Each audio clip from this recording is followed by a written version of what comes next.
This whole thing that we're here today because we want to hold, and I hope you want to hold, our city leaders accountable for their actions. There's a lot of things going on in City Hall that hasn't been upfront to people, and you have to dig for the information. These people did a lot of digging and found it all. I did a little bit of digging and found a lot, plenty. We want to hold them accountable for their mismanagement. There's a lot of mismanagement taking place. So, what do we want to do? And what you're probably all asking, why are we here today? Well, there's the first order of business. If this was a business, a corporation or just a small business, and something was going wrong and we were losing money and there was ethics violations and there was personnel problems, the boss is in charge and it's ultimately his responsibility. I work for a municipality. What we want, it's got to go to the top, the mayor. I Dalager, I like the guy. He's been my neighbor for as long as I lived in my location now. He's 20 years I've lived in the house I'm at. He's my neighbor. I used to go and patronize his. If you're ready to go, Andrew? Sure. Okay, it's Andrew Audette. He's going to talk about ethics. Hello, my name is Andrew Audette. On August 25th, after Channel 10 broke the news story about our mayor accepting, as he called it, a darn near free kitchen and a microwave, residents asked him to resign, and that weekend got together and launched the Encinitas Ethics Council website as a venue for citizens to come to one location, www.encinitasethicschouncil.com, to get the videos of the Channel 10 news stories, to get the documentation on the $100,000 loan, to get the forms that the mayor failed to disclose to the California Fair Political Practices Commission. So the website was launched as a venue to help inform citizens. And tonight, not more than 1 mile from here, we are teaching our elementary school children to follow directions, to consider the consequences of their actions, and to act responsibly. If we as a community expect that behavior from our first and second graders, shouldn't we expect that behavior from our mayor?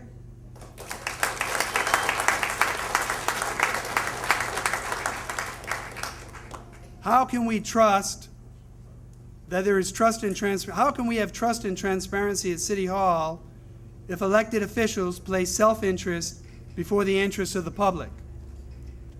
Dalager has admitted to accepting a darn near free kitchen from a man with a dispute before the city, failing to make the transaction transparent to the public, and then voting in that man's favor against the city. Dalager has admitted to accepting a $100,000 loan from a man with an interest in a development project in the city, failing to make that transaction transparent to the public, and then voting to support that man's position on a development issue.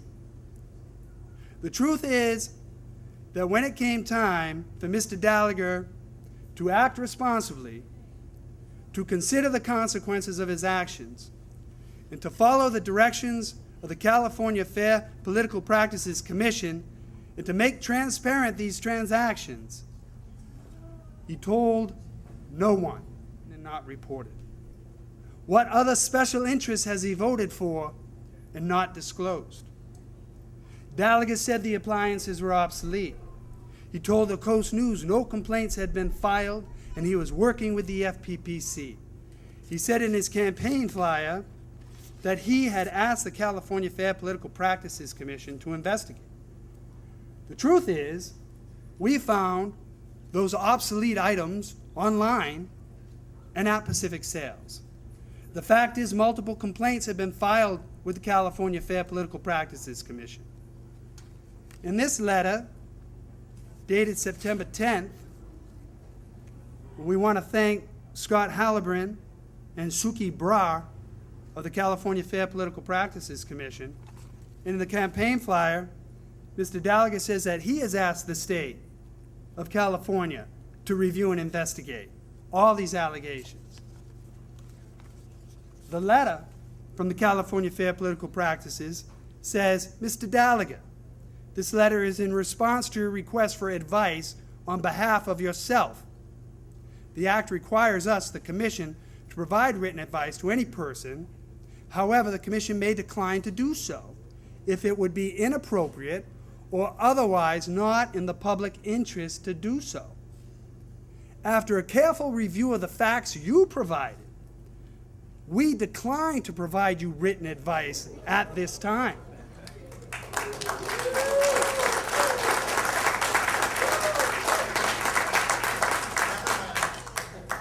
Your current question involves an analysis of actions already taken in a governmental decision that has already occurred.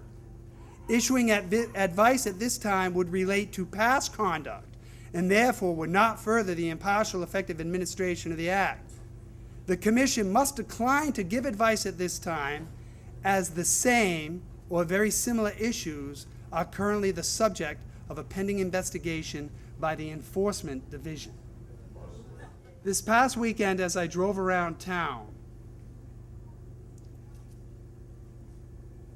I saw on every vacant developable lot a large sign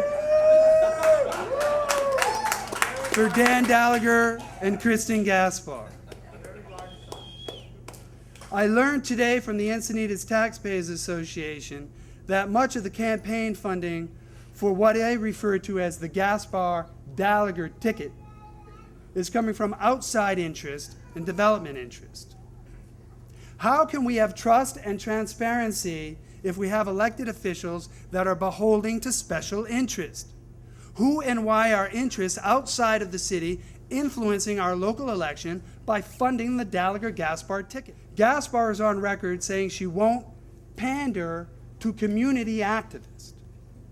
What qualifies her to know who is and who is not an activist? Does this mean that people who disagree with her will be labeled activists? When did community activism become a dirty word? Was Gandhi an activist?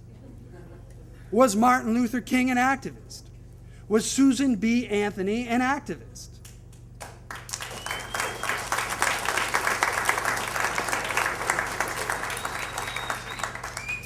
If you were to come down here and you were to ask for an explanation on how your tax dollars were spent, would you be an activist or a concerned citizen?